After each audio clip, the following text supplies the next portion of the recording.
Hello dear student, I am Pushpesh Kumar, your social science teacher, and you have already read yesterday chapter number 1 component of environment, and today we will discuss here the question answer of the same chapter.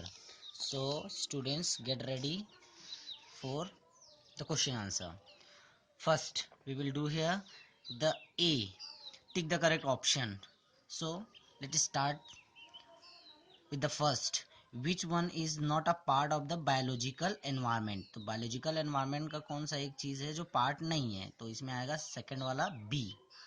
Second, volcano reports due to A, internal disturbance of the earth.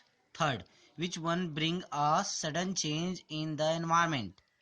Rainfall, B इसका answer आएगा. Identify by the term that stand for the top most layer of the earth comprising of loose material, तो इसमें आपका आएगा sial, SIAL, sial. Fifth one is in which year was the Wildlife Protection Act passed in India? 1972. We have already discussed in the previous chapter. ये यहाँ पे देखिए wild life protection है 1972. So according to this, the A part is complete. Now the B1. B1 में क्या बोल रहा है? B give a single term of each of the following sentence. यानी कि जो सेंटेंस दिया हुआ है इसका एक वाक्य बताना है. जैसे हिंदी में आप लोग करते हो ना, जब एक पूरा सेंटेंस पढ़ने के बाद में इसका एक वाक्य बताते हो, अनेक वाक्य का एक वाक्य, समझ लीजिए ऐसा ही कुछ है. चलिए मैं बताता हूँ इसका. फर्स्ट, अ सिचुएशन और a condition in which an organism live. कहाँ पे ऐसे कौन सा कंडीशन है या सिचुएशन है जहाँ पे ऑर्गेनिज्म जो भी होता है वो लिव या रहता है, तो इसमें आंसर आएगा environment. Second, the only planet in our solar system where life exist, earth. Third, the the uppermost part of the lithosphere which is rich in silica and aluminum, SAL, SAIL, SAL. Fourth one, the sphere of air that envelop the earth, इसको क्या बोलेंगे हम लोग? Atmosphere, जो चारों तरफ envelope की तरफ है अर्थ के, atmosphere. Now the next fifth, mass of water on the earth surface. जो वाटर है, वाटर का जो मास है, बहुत सारा जो एरिया, उसको क्या बोलते हैं? हाइड्रोस्फीयर बोलते हैं. Now the part third, match the following. ध्यान से समझिएगा बच्चे इसको. मैं इसमें नंबर काउंट कर दिया है, आप लोगों को मैं बता रहा हूँ. पहला फर्स्ट, मैच द कॉलम में ये ए साइड है और ये बी साइड है. तो फर्स्ट ए का, फिजिकल एनवायरमेंट इंक्लूड्स, तो इसमें physical environment includes non living things, C वाला आएगा इसमें. Second, it is the most dynamic in nature, तो ये क्या आएगा? Atmosphere. Third, a narrow zone supporting life, तो थर्ड का कौन सा? ये बायोस्फेयर. ठीक है. Fourth, they are capable of modifying environment, तो मॉडिफाई एनवायरमेंट को मॉडिफाई कौन कर सकता है? Human beings, B. Now the last one, rock rich in silica and magnesium, जो रॉक, जो पहाड़ रिच रहता है सिलिका और मैग्नीशियम से, उसको क्या बोलते हैं? सीमा, SIMA. ठीक है. Yes, dear students, and now we will discuss the question answer. Here is two part of the question answer, D and E. D is a short question answer and E is the long question answers. So I have already marked there in the book. See, for example, अगर देखिए मैंने यही book के अंदर ही mark किया हुआ है A. For example, first question of the D part 1 is name the major component of the environment. तो major component of environment का कौन सा एरिया है? ये देखिए, ये यहाँ पे हम लोगों ने ये D का first, lithosphere, atmosphere, hydrosphere and biosphere, ये यहाँ तक का D का फर्स्ट आंसर हो जाएगा. Second question students, what is mean by the sima and sial? Yes students, तो इसका डी का सेकंड का आंसर ये देख लीजिए कहाँ से है. The super most part of the the upper most part of the lithosphere is composed of rock. इससे यहाँ से आगे करते हुए शेल ये यहाँ से यहाँ तक, और बिलो से लेकर ये थर्ड लाइन का लास्ट जो है बेसिन, ये जो है आपका सीमा कहलाएगा. यहाँ तो ऊपर तक शेल और यहाँ पे सीमा. तो ये डी का सेकंड आंसर हो जाएगा बच्चे।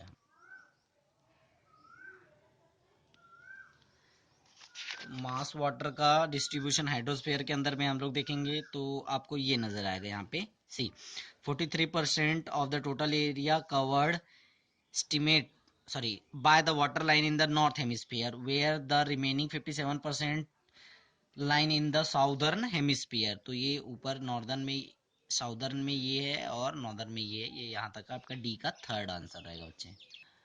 Now the next question, which one is fourth one, give the literal meaning of the four shaper of environment. याद रखिएगा बच्चे यहाँ पे give the literal meaning of the sphere of environment. तो शेपर ऑफ एनवायरमेंट का हम लोग ऊपर डी का फर्स्ट में पढ़ा था, जो कंपोनेंट है कौन कौन सा, लिथोस्फेयर है, हाइड्रोस्फेयर, ये सब जो है इन्हीं का लिटरल मीनिंग बताना है। तो लिटरल मीनिंग जो है फर्स्ट हर किसी के फ्रंट में दिया हुआ है, आप लोग उतना ही करेंगे। आप देखिए यहाँ पे लिखा हुआ है the literal meaning of lithosphere is the sphere of rock. यहाँ तक भी कर सकते हो या फिर थोड़ा सा बड़ा करोगे तो ये लिथोस्फेयर यहाँ तक कर सकते हो। तो डी के फर्स्ट का सॉरी डी के फोर का फर्स्ट, देन सेकंड का यहाँ पे दिया हुआ देखिए the literal meaning of the atmosphere is a shaper of air, ये यहाँ तक करना है आपको। उसके बाद ये डी का फोर ही है ना, याद रखना सेकंड पॉइंट। डी का फोर का third point, hydrosphere refers to the sphere of water which is present in ocean, river, lake and the another water bodies on the earth surface. ये यहाँ तक आपका डी का फोर्थ का third. और last है biosphere, the word biosphere literally means the sphere of life. तो इस तरीके से डी का आपका जो डी का फोर्थ क्वेश्चन है इसका वही मतलब होगा। ठीक है, now the next, what is the atmosphere composed it, यानी कि जो एटमोस्फेयर होता है वो किन किन चीजों से मिलके बना है।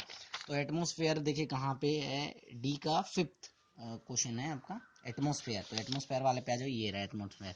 तो इसमें एटमोस्फेयर में here is given the atmosphere is a compose of the mixture of gas से लेकर पूरा ये एनवलप अराउंड द अर्थ, ये यहाँ तक द से लेकर अर्थ तक, that is the answer of the question number D का जो फिफ्थ है वो। So according to this we have complete here the D part. Now the next we will start here the E part, which is a long question.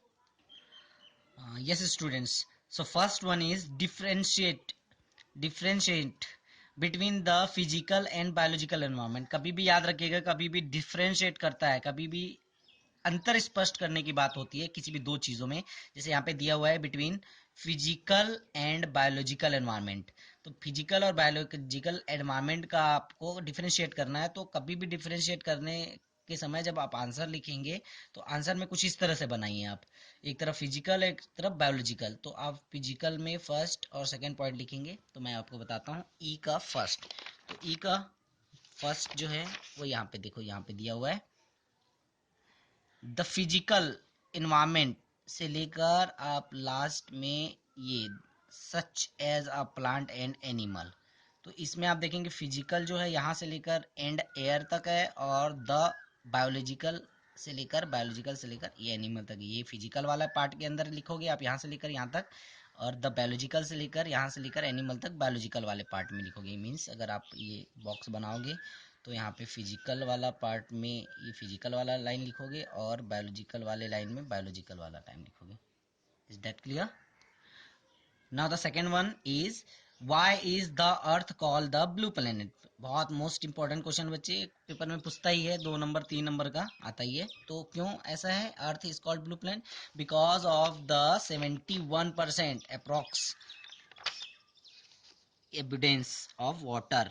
देखिए यहाँ पे दिया हुआ है the planet earth is often called water और blue planet because of the evidence of water on the surface. Evidence मतलब बहुत सारा मात्रा, ये एविडेंस के बगल में आप लोग जो है अगर आप चाहो तो यहाँ एविडेंस के बाद में 71% ऐसा करके यहाँ पे लिख सकते हो, और उसके बाद of water on the surface. तो इस तरीके से आपका ई का सेकेंड हो जाएगा। Now the third one define biosphere why it is important for us. तो बायोस्फेयर क्या होता है उसको हमको डिफाइन करना और क्यों इम्पोर्टेंट है। तो ये यहाँ से सेकेंड वो लाइन से पेज नंबर 2 में, biosphere is a narrow zone of contact between all the other 3 sphere of environment where all kind of life exist. ये आपको बायोस्फीयर रहेगा। और most of the living organism like plant, animal and microbes present on the earth are found on the near the earth surface and the land and water air, that's why this is a very important for our life. बस इतना ही लिख देना है, यहाँ से लेकर यहाँ तक। Now the fourth one, explain with the help of the example how physical and biological components of the environment are interdependent. मतलब ये बताना है कि फिजिकल और बायोलॉजिकल जो कंपोनेंट है एनवायरनमेंट का वो एक दूसरे से मिले जुले हैं। तो कैसे मिले जुले हैं उसको बताते हैं हम लोग। फर्स्ट पेज में ही दिया हुआ है इसका आंसर, वो कहाँ पे है, वो ये रहा यहाँ पे।